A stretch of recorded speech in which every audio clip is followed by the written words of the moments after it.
Hey, it's Thomas Mulready from CoolCleveland.com, and we're here tonight at Nighttown, and we're here with Jim Wadsworth. Jim, thanks for having us tonight.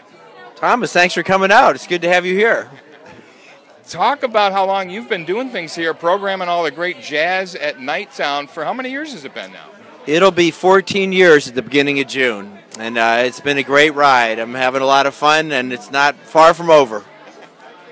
Talk about some of the great acts you've had here. I know we've seen like Count Basie and just really the top names in jazz. Well, early on, the first really big act I had here was Ahmad Jamal, and he was terrific. He was really kind of gave a shot in the arm and a lot of credibility to Nighttown as a venue. That we really already had that, but Ahmad Jamal kind of took it to the very next level.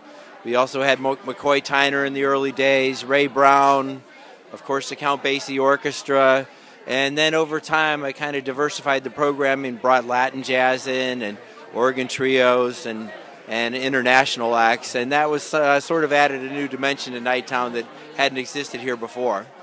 You know, it's really grown in stature. Downbeat magazine calls it one of the top jazz venues really in the country, if not the world. How'd you manage to do that? How'd you manage to take a sleepy little restaurant like this and turn it into a top jazz venue?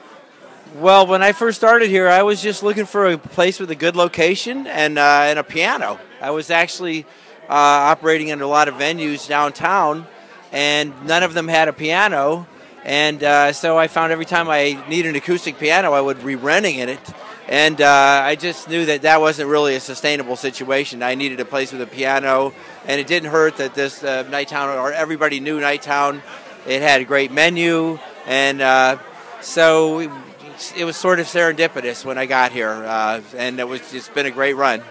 You know, that is one of the secrets to good jazz is good food, right? Because a lot of jazz clubs can't make it on their own, but the fact there's a restaurant here, paying the bills, that helps a lot, doesn't it?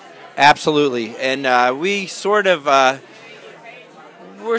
a throwback to the old supper club days, like the London House in Chicago or some of the big rooms in New York City. And I have a lot of performers that play here say this kind of reminds them of back in the day, and I take a lot of pride in that because the history of the music is kind of iconic, and I like to think we're in that tradition, and we're keeping the flame going.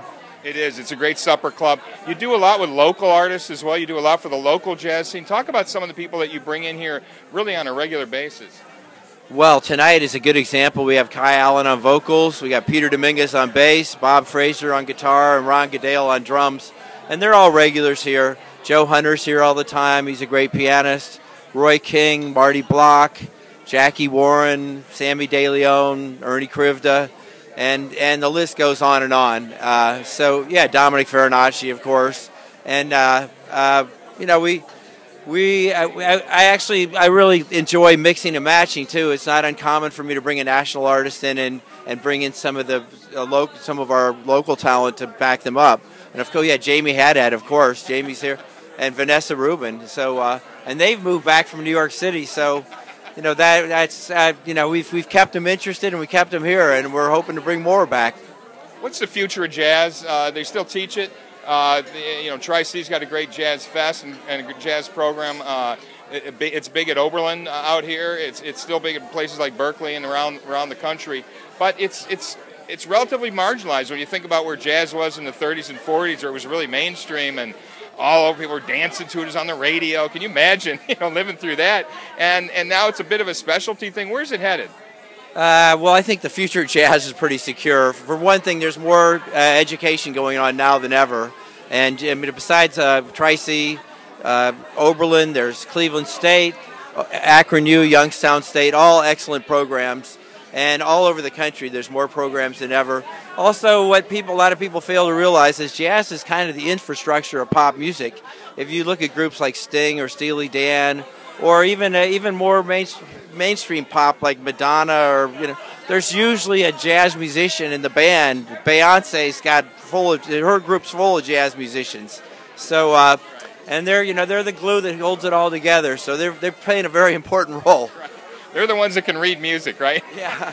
Well, someone's got to hold it together and put that red carpet out for whoever the lead person is. And the training that musicians get at school, they may use it for soundtracks, to be educators, to be in a pop band, or it's any number of things. And even if they go into another field, usually the discipline that goes into being in music is it's worth having, and it's good for people's soul. Absolutely. It is, and this place is good for Cleveland's soul. Thank you so much from all us Clevelanders. Thanks for keeping the jazz flame burning here and keeping a great, consistent venue for us to check things out. Thanks so much. Thomas, thank you for what you're doing. You're keeping the culture alive here in town and putting out a great publication every week. So I encourage everybody to check it out, and thanks for what you do. Thanks for taking time, Jim. Okay. Thank you, Thomas. Hey, it's Thomas Mulready from CoolCleveland.com. Have a great week in Cool Cleveland.